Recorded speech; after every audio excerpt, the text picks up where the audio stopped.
प्रजाहीनम् ज्ञान विज्ञान नाशनम् तस्मात् त्वम् इंद्रियाण्यादौ नियम्य भरतर्षभ पाप्मानं प्रजहीनम् ज्ञान विज्ञान नाशनम् तस्मात् त्वम् इंद्रियाण्यादौ नियम्य भरतर्षभ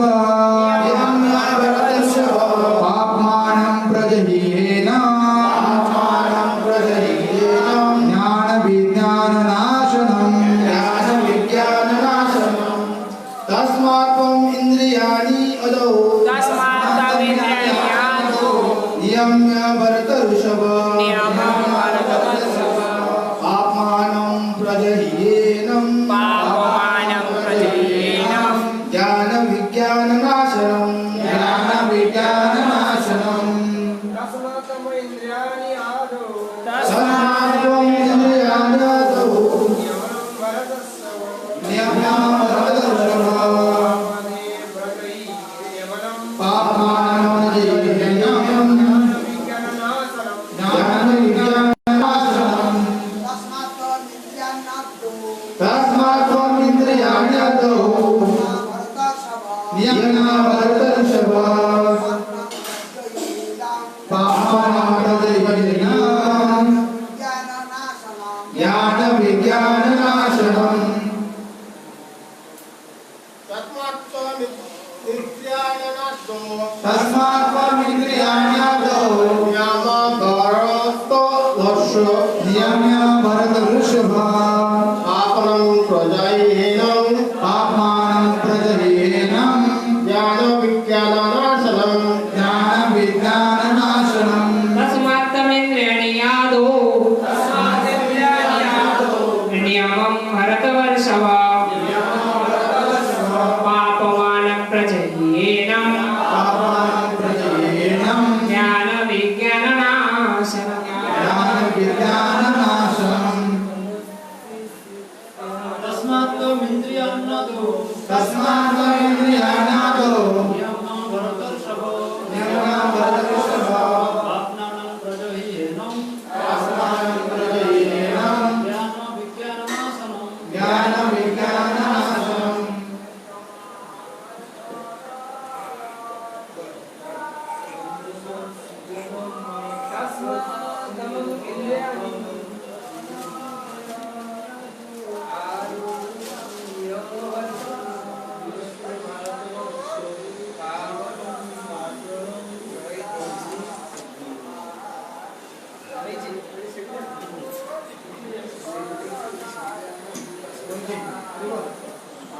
तस्मात् मित्राणादौ नियम्य भरतर्षभ पाप्मानं प्रजहीन ज्ञान विज्ञान नाशनम्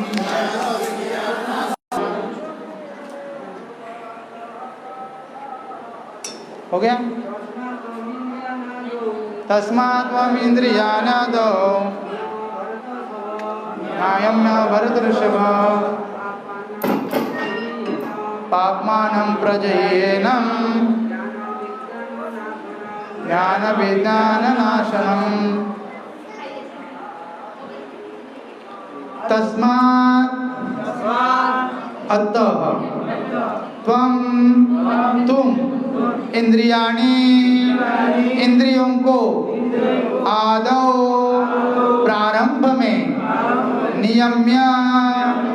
नियमित करके भरतर्षभ हे भरतवंशियों में श्रेष्ठ पाप के महान प्रतीक को प्रजही दमन करो ही निश्चय ही एना इस ज्ञान विज्ञान तथा शुद्ध आत्मा के वैज्ञानिक ज्ञान का नाशनम संहर्ता विनाश करने वाला। अनुवाद, इसलिए हे भरतवंशियों में श्रेष्ठ अर्जुन, प्रारंभ में ही इंद्रियों को वश में करके इस पाप के महान प्रतीक काम का दमन करो और ज्ञान तथा आत्म साक्षात्कार के इस विनाशकर्ता का वध करो। तो विषय क्या चल रहा है भगवत गीता की? भगवत गीता में अर्जुन पूछता है भगवान से कि मनुष्य न चाहते हुए भी उसके हाथों से पाप कर्म क्यों होता है? हाँ, क्यों पाप कर्म करने के लिए प्रेरित होता है? 36वें अध्याय श्लोक में बोलते हैं, 3रे अध्याय का 36वां श्लोक। ऐसा लगता है कि कोई बलपूर्वक जबरदस्ती से उसे पाप करने के लिए प्रवृत्त करता है। फिर भगवान उत्तर देते हैं कि रजोगुण से उत्पन्न जो काम है वह बाद में क्रोध का रूप धारण करता है और ये काम इस संसार का महापापी शत्रु है। और ये काम कहाँ रहता है? तो भगवान कहते हैं कि काम कहाँ रहता है? इंद्रिया, मन और बुद्धि में रहता है। हाँ, उसमें रहता है। तो इस काम को कैसे किया जाए? वश किया जाता है। काम पूरी तरह से नष्ट नहीं होता है क्योंकि परब्रह्म से ही आया है। तो उसे कैसे प्रवृत्त, उसको कैसा करना चाहिए? समझ में आया ना? सुबह हमने बोला था इसके बारे में। तो उसके वश में करना चाहिए काम को। तो भगवान कहते हैं कि प्रारंभ में ही इंद्रियों को वश में करके इस पाप के महान प्रतीक काम का दमन करो, क्योंकि यह आत्म साक्षात्कार के विनाशकर्ता का, यह आत्म साक्षात्कार करने नहीं देगा ये, इसलिए इसका वध करो। ऐसे भगवान श्री कृष्ण अर्जुन से कहते हैं। तात्पर्य अभय चरणारविंद भक्ति वेदांत स्वामी श्रील प्रभुपाद द्वारा श्रील प्रभुपाद की। तो भगवान ने अर्जुन को प्रारंभ से ही, शुरुआत से ही इंद्रिय संयम करने का उपदेश दिया, जिससे वह सबसे पापी शत्रु काम का दमन कर सके। क्योंकि नियम क्या है? आध्यात्मिक मार्ग में प्रवेश करने वाले व्यक्ति को पहले अपने मन के ऊपर नियंत्रण करना चाहिए, क्योंकि मन ही मनुष्य का शत्रु भी है और उसका मित्र भी है। मन एवं मनुष्याणाम कारणम बंध मोक्षयो बंधाय विषयासंगो मुक्ते निर्विषय मन। अगर उसका मन अच्छे भक्ति मार्ग में लगा तो उसका मित्र है, लेकिन विषय भोग में लगा तो उसका परम शत्रु है। तो मन के ऊपर नियंत्रण करने का भगवान श्री कृष्ण अर्जुन को उपदेश कर रहे हैं। ज्ञान का अर्थ है आत्मा तथा अनात्मा के भेद का बोध, अर्थात यह ज्ञान कि आत्मा शरीर नहीं है, आत्मा और अनात्मा इसका जो भेद है ये इसे ज्ञान कहा जाता है। आत्मा क्या है? हम खुद आत्मा है, हम शरीर नहीं है, हम शरीर नहीं है। ये मेरा हाथ, ये मेरा शरीर, तो मैं आत्मा। शरीर यानी आत्मा नहीं, तो शरीर और आत्मा पृथक है, अलग है। विज्ञान से आत्मा की स्वाभाविक स्थिति तथा परमात्मा के साथ उसके संबंध का विशिष्ट ज्ञान सूचित होता है।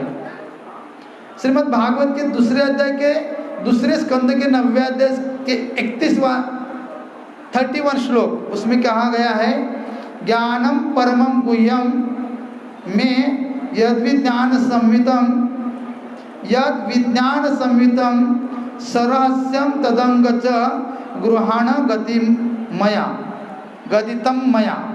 आत्मा तथा परमात्मा का ज्ञान अत्यंत गुह्य एवं रहस्यमय है, इसलिए कोई साधारण व्यक्ति जान नहीं सकता। जो भगवत गीता सुनेगा अच्छी तरह से तो वो जान सकता है, क्योंकि भगवत गीता में ही भगवान ने इस आत्मा का ज्ञान अच्छी तरह से इसका विश्लेषण किया है। किंतु जब स्वयं भगवान द्वारा इसके विविध पक्षों की विवेचना की जाती है तो ऐसा ज्ञान तथा विज्ञान समझा जा सकता है, क्योंकि इसमें भगवान ने किया है आत्मा का रहस्य अर्जुन को पूरी तरह से बताया है। तो भगवत गीता में आत्मा का सामान्य तथा विशिष्ट ज्ञान प्रदान करती है। जीव भगवान के भिन्न अंश है, अतः वे भगवान की सेवा के लिए है। जीवेर स्वरूप है कृष्णेर नित्य दास, तो दास का कार्य है भगवान की सेवा करना, क्योंकि हम भगवान के अंश है। यह चेतना कृष्ण भावनामृत कहलाती है, इस चेतना को कृष्ण भावनामृत कहा गया है। अतः मनुष्य को जीवन के प्रारंभ से इस कृष्ण भावनामृत को सीखना होता है, जिससे वह पूर्णतया कृष्ण भावनाविद होकर उसके अनुसार कर्म कर सकता है। काम ईश्वर प्रेम का विकृत प्रतिबिंब है और प्रत्येक जीव के लिए स्वाभाविक है। जितना भी मनुष्य है उसके अंदर ये काम है, लेकिन इसे वश में करना चाहिए। नहीं तो क्या करेगा, भगवान की सेवा वो करेगा नहीं, वो अपनी सेवा करने लगेगा। हाँ, वो बोलते हैं ना, कृष्णेंद्रिय प्रीति वांछा धरे प्रेम नाम। हाँ हाँ, किंतु यदि किसी का प्रारंभ से ही कृष्ण भावनामृत की शिक्षा दी जाए तो प्राकृतिक ईश्वर प्रेम काम के रूप में विकृत नहीं हो सकता। एक बार ईश्वर प्रेम के काम रूप में विकृत हो जाने पर इसके मौलिक स्वरूप को पुनः प्राप्त कर पाना दुस्साध्य हो जाता है। फिर भी कृष्ण भावनामृत इतना शक्तिशाली होता है कि विलंब से प्रारंभ करने वाला भी भक्ति के विधि विधान का पालन करके ईश्वर प्रेमी बन सकता है। मतलब कभी भी किसी भी एज में वह कृष्ण भावनामृत में आएगा, तभी से उसे विधि विधान को पालन करेगा, गुरु के आदेश का पालन करेगा।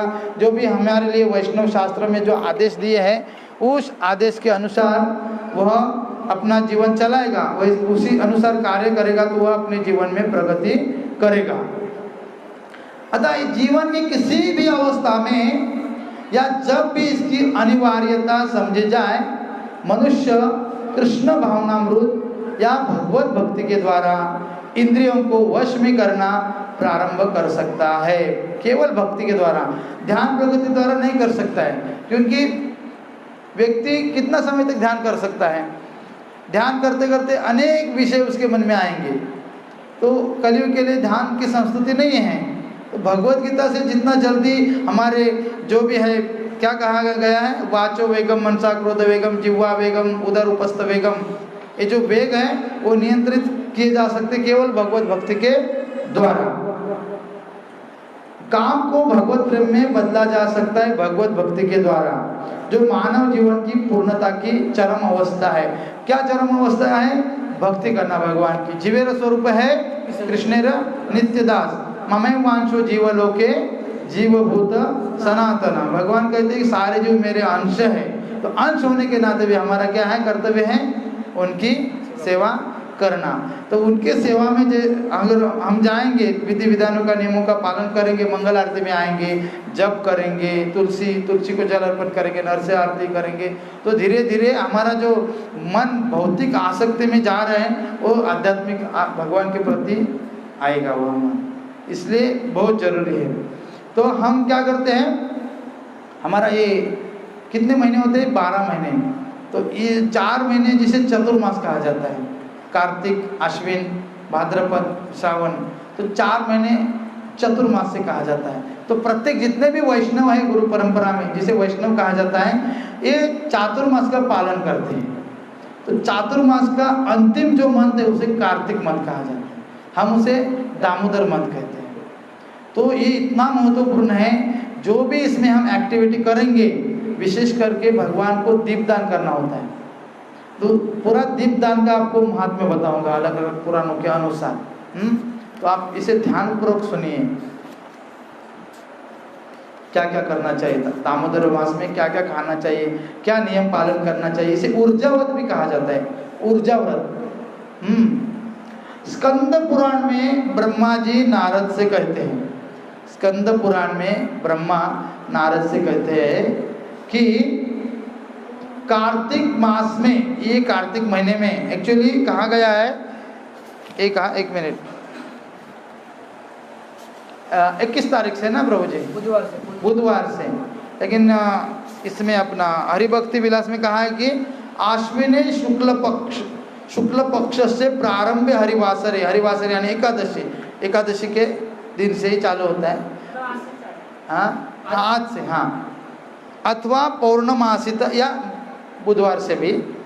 संक्रांत हुआ तुलागमे, क्या गया है, आश्विन मास के शुक्ल पक्ष की एकादशी में आलस्य रहित, आलस नहीं करना चाहिए। आज से ना 1 महीना मंगल आरती छोड़ना मत।